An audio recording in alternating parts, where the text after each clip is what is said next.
Hey there everyone, PhilChill here and welcome to my channel.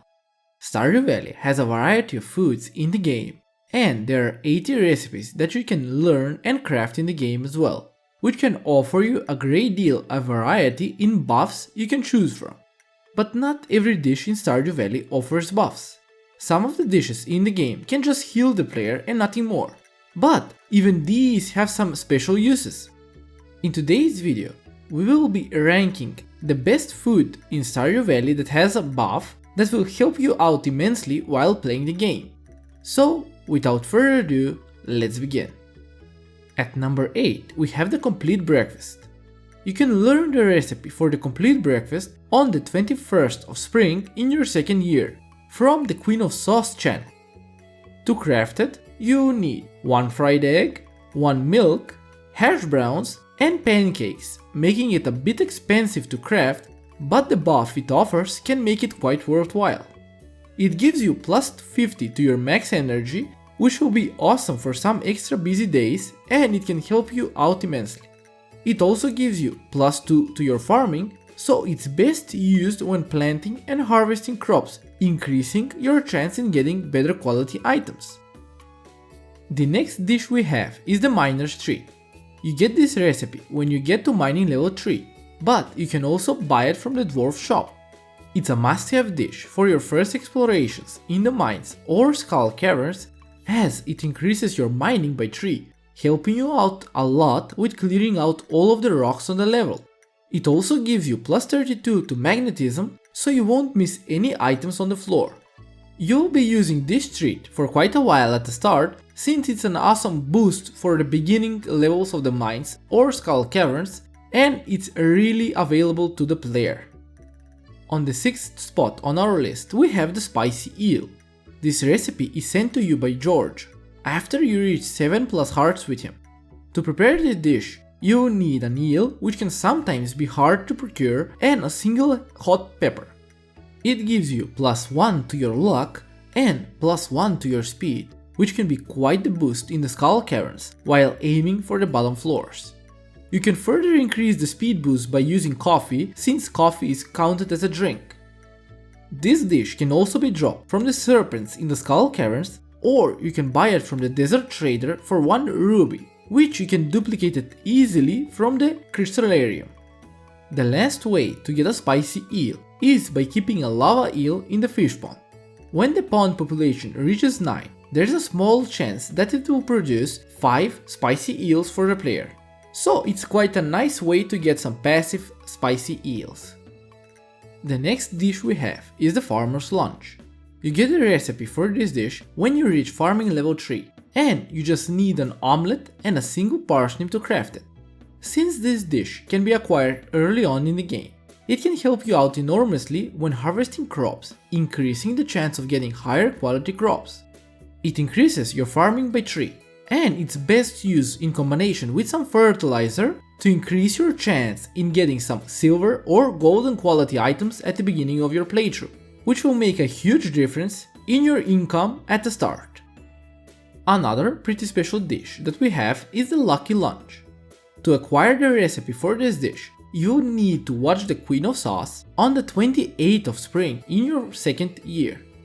If you by any chance miss it, you need to watch the channel every Wednesday and hope the rerun has the episode with the Lucky Lunch. Crafting the Lucky Lunch requires a sea cucumber, 1 tortilla, and a blue jazz. So it's recommended to store all of these ingredients as you play on in the game until you can craft it, since it gives you plus 3 to your luck, making it extremely helpful for some skull cavern runs. This dish can also appear at Krobus' shop or in the Stardew Saloon rotating stock, so if you don't have the recipe, you can get the dish from there. And speaking about luck, with the 1.5 update, we got introduced to the ginger ale, which is not considered as a dish but as a drink, making it really important to have. Drinks in the game have their own food buffs which stack with already existing food buffs, making them highly sought after. The ginger ale has the most important buff from all of the other drinks in the game, which is the plus 1 to luck. Combining this with an already pre-existing luck buff food will make your luck level skyrocket and you will be unstoppable in the Skull Caverns. You can get the recipe for the drink in the dwarf shop on the 5th floor of the volcano dungeon. And to craft it, you just need 3 ginger and 1 sugar, making it really accessible. Another really important dish that we have is the Seafoam Pudding. This recipe is highly sought after by fishermen for its amazing fishing buff, which gives you +4 to your fishing level.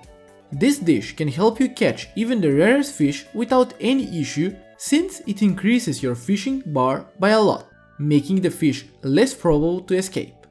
You unlock the recipe by reaching fishing level 9, and to craft it you need 1 flounder, 1 midnight carp, and 1 squid, which can be hard to get. The flounder is easily caught in the ocean during spring or summer. The midnight carp are night fish, so you can only catch them after 10 PM. But the squid is a whole other story. You will either have to have a fish pond with squids in it to get this item, or to defeat the blue squids in the dangerous version of the mines, making it quite difficult to get. But it's worth it, since this dish can get you all of the fish you want, and by cooking it with the key seasoning, you can make it even better, giving you +5 to your fishing, making every fish in the game unescapable to you. And at the number 1 spot for the best food in Stardew Valley is the Magic Rock Candy.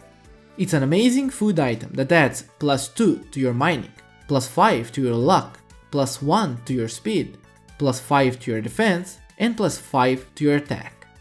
This dish isn't cooked and you can only obtain it by donating 90 items to the museum, dropped by one of the haunted skulls, which has a 0.13% chance to drop, or by buying it from the desert trader for 3 prismatic shards on Thursdays, which makes this item especially hard to get.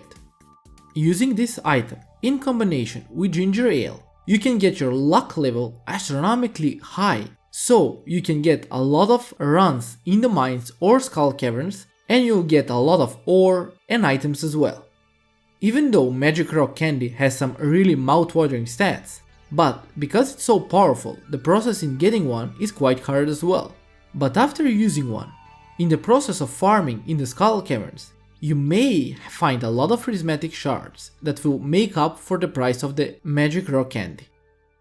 As a little special mention, I have the Sashimi. Even though this dish doesn't have a special buff, it is liked by almost everyone in the town, excluding 6 people: Kent, Evelyn, Emily, Krobus, Leo, and Willy, making it really useful as a gift for all of the villagers, since you only need 1 fish to craft it. In any case, that's the end of the video. What is the most important and useful dish for you? Please let me know in the comment section below. I hope you enjoyed today's video, and if you'd like to see more content like this, feel free to subscribe to my channel. I hope you have a great day, and I will see you all in my next one. But till then, stay safe.